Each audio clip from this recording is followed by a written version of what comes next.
After placing 2 sutures to reform the anterior chamber, a Simcoe irrigating aspirating cannula is used to simultaneously irrigate the anterior chamber and aspirate out the soft cortical lens matter. The red glow from the fundus is now visible as the cataractous material is being removed. The surgeon directs the Simcoe cannula underneath the edge of the capsule margin or the anterior capsulotomy margin to gently aspirate out the residual cortical matter.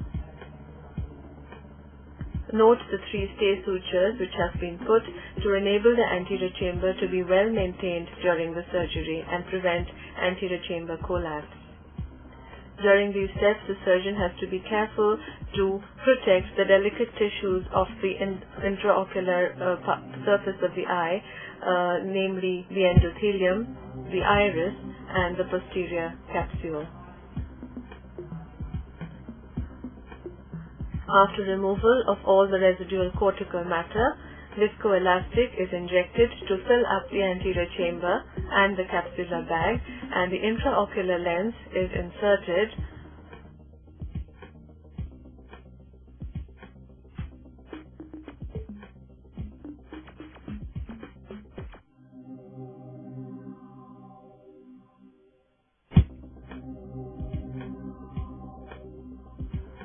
The intraocular lens is now being inserted into the capsular bag.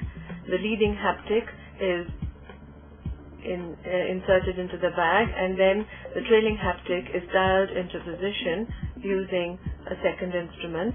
In this case, a Sinskey hook is being used to hold the lens and dial it into position.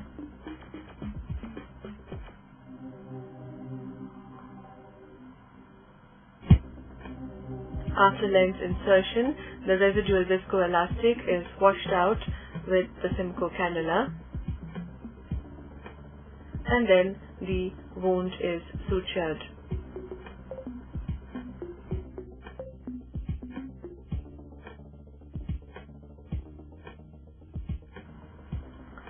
So now the central suture is now being placed after completion of IOL insertion to complete the surgery.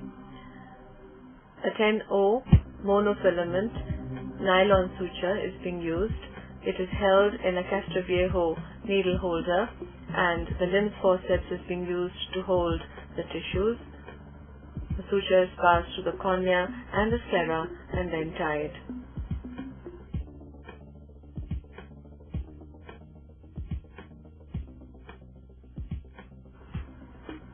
The suture material is very fine and can only be visualized with adequate magnification using a microscope.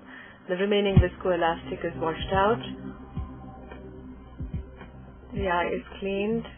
The surface of the eye is cleared, cleaned.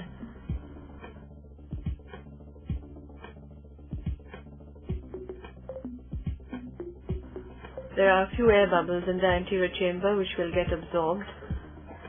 They can also be washed out if required, and then the conjunctiva is reposited and a subconjunctival injection with a combination of an antibiotic and steroid is administered. The eye speculum is removed. The superior rectus bridal suture is cut and removed. Then the eye speculum is removed. Antibiotic ointment is instilled into the eye, and a sterile pad and bandage applied.